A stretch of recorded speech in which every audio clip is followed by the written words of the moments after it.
worth getting to? We didn't really talk about the Draymond Green ejection. Let's talk about the Draymond Green ejection. First 4 minutes of the game versus the Orlando Magic. Draymond Green gets double teed up after saying some stuff to the refs.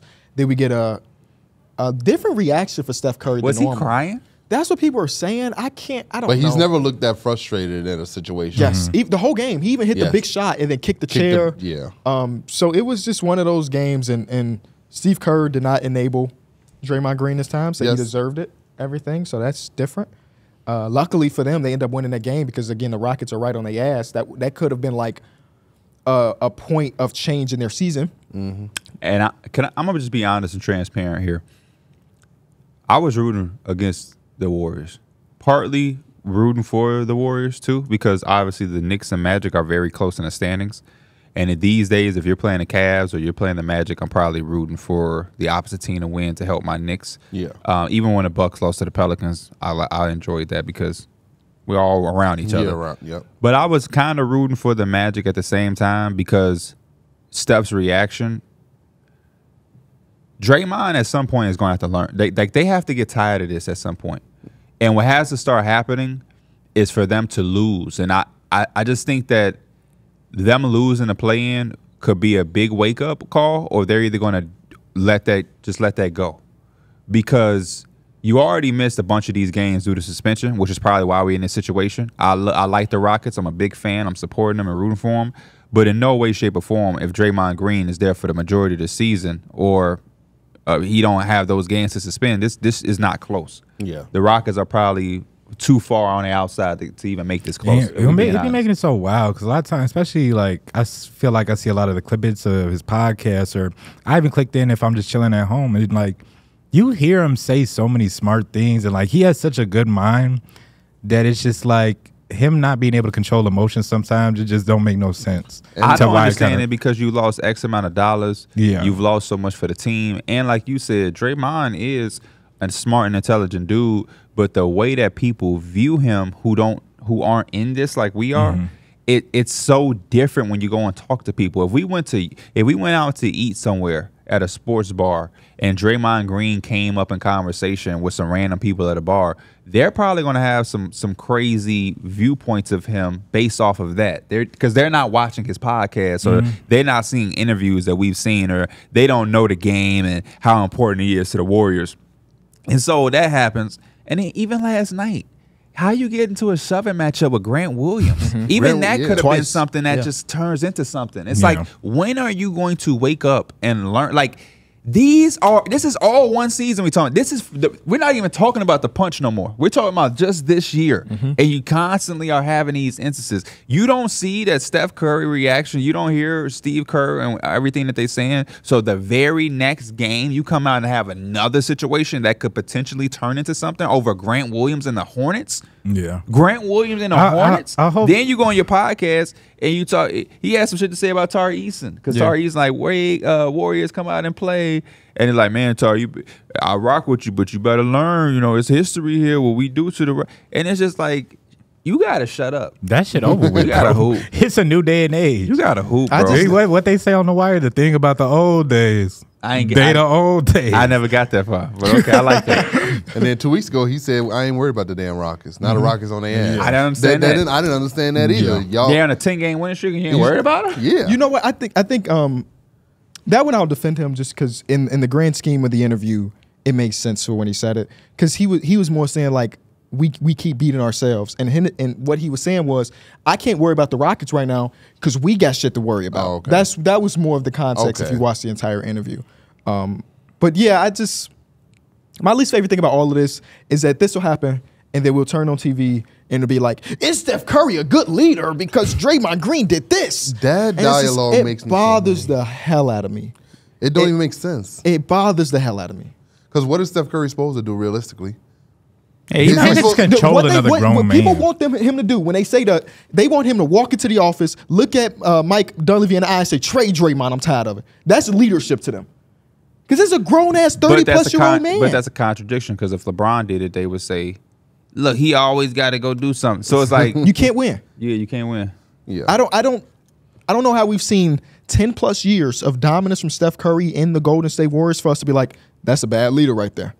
That's a bad leader. He's okay with somebody coming onto his team for 2 years and winning Finals MVP. Boom. Bad leader.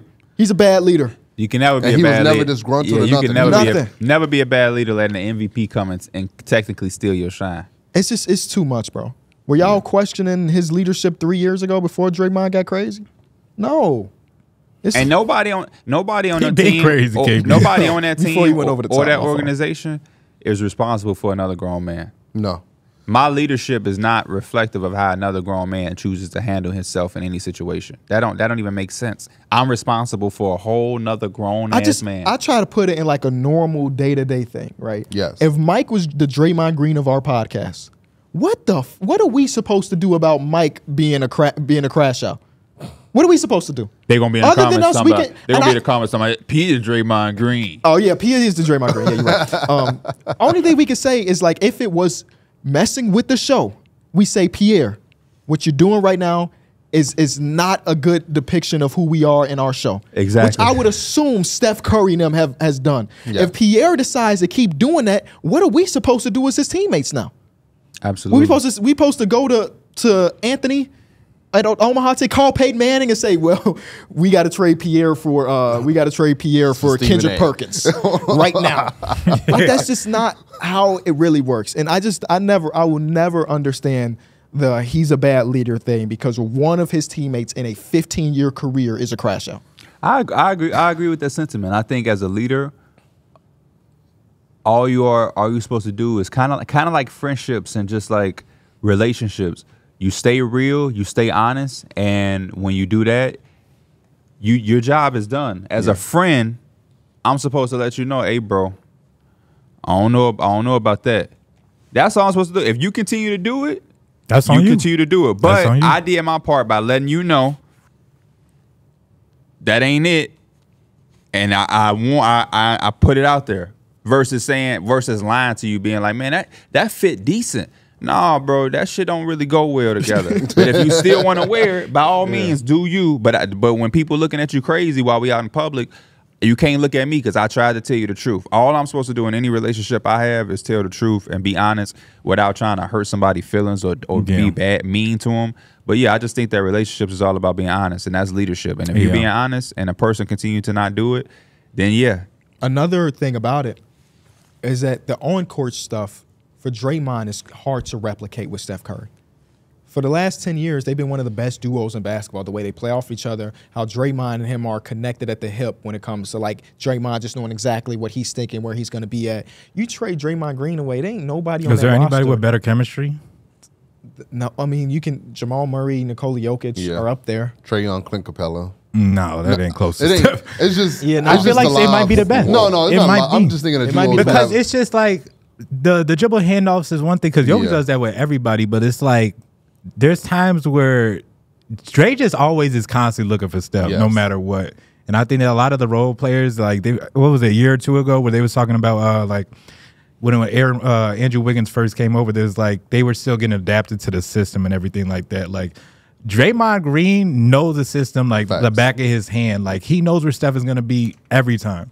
And I think it's just hard because it's hard to replace that because with Steph being the best shooter in the world, getting him those looks and having him be able to get those looks on a nightly basis, you can't replace that. Yeah, and Draymond does a great job with him and Clay. He finds both. Yeah, Clay replicates it. Their trio chemistry is literally why they won all those championships. So, like, if you want to stay competitive and compete, it's going to be hard to get rid of Draymond, especially when you talk about the defensive aspect. We only talk about what he does offensively. Defensively, he just brings so much to the table. He's their vocal guy on the defensive side. He switches on all positions. He'll guard De'Aaron Fox one series, but then the next series he's going to guard Jokic. So, like, that's just not somebody you can ever replace. Since 2014, 2015, Draymond Green and Steph Curry have played a total of 14,000 minutes together. Can y'all guess the net rating of them two on the court? Plus 20. Plus 7.2. Plus 20? 7.2. In 14,000 minutes. 5.8. Plus 5.8. It's plus 13.46. Oh, so that is otherworldly for 14,000 I had a feeling it was double digits because they used to have stretches. 20 is crazy, though. 20, they just blowing everybody out. They did have a stretch where they were blowing everybody for a couple seasons. But yeah, plus 13. That's hard to replicate.